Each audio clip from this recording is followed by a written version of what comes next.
کشتی عمر رواں کے ناخدا یار نہیں، کشتی عمر رواں کے ناخدا یار نہیں، ہیں تو کشتی میں مگر ہاتھ میں پتوار نہیں۔ انما امرہ گر ہو جائے اس میں اعظم، انما امرہ گر ہو جائے اس میں اعظم،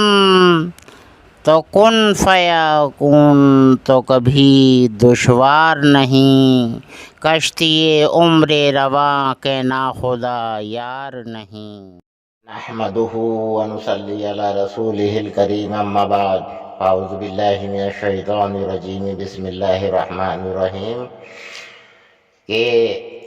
ہم غور و فکر کریں ذرا اس بات پر کہ جو ہم کماتے ہیں اس پر کس کس کا حق ہے۔ ماں باپوں کا بھی ہے، بہن بھائیوں کا بھی ہے، پڑوسیوں کا بھی ہے، ضرورت مندوں کا بھی ہے، بیوی بچوں کا بھی ہے، اور یعنی کہ ہماری لمبی یہ نہیں کہ لمبی چوڑی کمائی ہو۔ دیکھیے اس صحابی کو دیکھیے گا کہ لکڑی کاٹنے جاتے تھے جنگل، اور وہاں سے جو مزدوری کر کے آتے تھے تو گھر آتے آتے معلوم یہ ہوا کہ آخر وہ بھی تو انسان تھے، تو معلوم یہ ہوا کہ صرف وہ ڈھنگ سے پیٹ بھر کھانے کے لیے نہیں بچا، باقی سب وہ حقوق ادا کرتے ہوئے آ رہے ہیں، کیونکہ وہاں کیا دیا ہے، رزقاً حلالاً طیباً، رزقاً حلالاً طیباً۔ تو لہٰذا یہ ہے کہ رزق کو حلال کماؤ، یعنی جھوٹ مکر فریب چال سے نہ کماؤ، کم تول کر نہ کماؤ، اور پھر دوسرا یہ کہ اس کو پھر کیا ہے طیباً کرو، یعنی طیباً کا مطلب پاک کرو۔ پاک کیسے ہوگا کہ جب تم جن جن کا حقوق اس پر ہے، جن جن کا حق ہے وہ اس تمام کمائی پر، تو ان سب کا حق ادا کرو گے، تب اپنے منہ میں لقمہ دو گے تو وہ حلال لقمہ ہوگا، رزقاً حلالاً طیباً لقمہ ہوگا وہ۔ ورنہ یہ سمجھ لیجیے گا کہ ہم بے شمار لوگوں کا حق مار کر، دیکھیے گا آج کے دور میں تو یہ نہیں پتہ چلتا کہ پڑوس میں کھانا پکائے نہیں پکائے۔ پہلے جو مکانات نیچے مکانات تھے اور جھگی جھونپڑوں کی شکل میں تھیں، تو لہٰذا ہے یہ کچے مکان تھے، پکے ایمان تھے، تو لہٰذا یہ ہے کہ یہ معلوم ہو جایا کرتا تھا کہ آج پڑوس سے کھانا پکنے کی آواز نہیں آئی۔ لہٰذا ہے یہ کہ دور دور تک یعنی 40 مکان چاروں طرف، یعنی 40 مکان چاروں طرف، یعنی کہ ہم جب تک کہ ان کو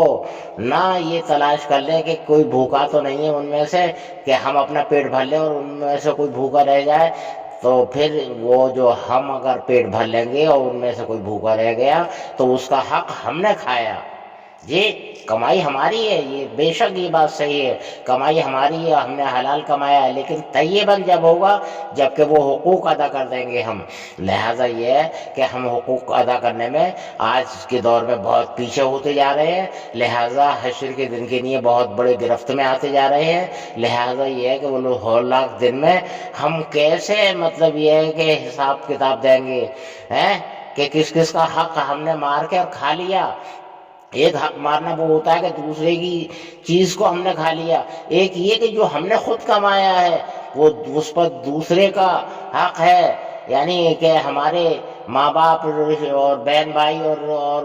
بیوی بچے اور پڑوسی وغیرہ 40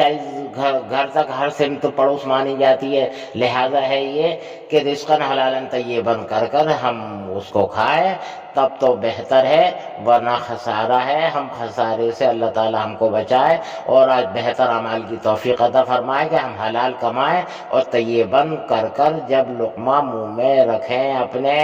تو لہٰذا یہ ہے یہ کہ ہمارا بیڑا پار ہے، ورنہ آخرت کی پکڑ اور پکڑ ہی غضب ہے، پکڑ ہی غضب ہے۔ اللہ تعالیٰ کے غضب کی وجہ سے تو تمام نبی و پیغمبر خوف زدہ ہوئے ہوں گے،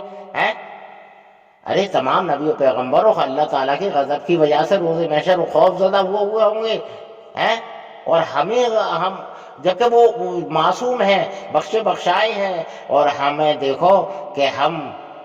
کتنے بے فکر ہیں،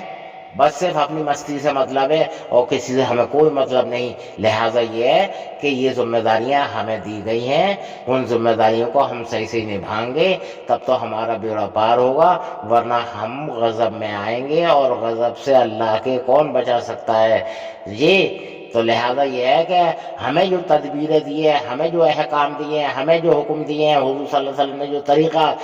طریقہ اپنا چل کر دکھایا ہے اللہ کے حکم کے مطابق، تو لہذا ہے یہ کہ ان تمام سب کو ہم اپنائیں گے تب وہ ہمارا بیڑا پار ہوگا، ورنہ خسارہ ہوگا. اللہ تعالی ہمیں خسارے سے بچائے. وآخر دعوانا ان الحمد للہ رب العالمین برحمتک یا ارحم الراحمین بحق لا الہ الا اللہ محمد رسول اللہ سیدنا صلی اللہ علیہ وسلم.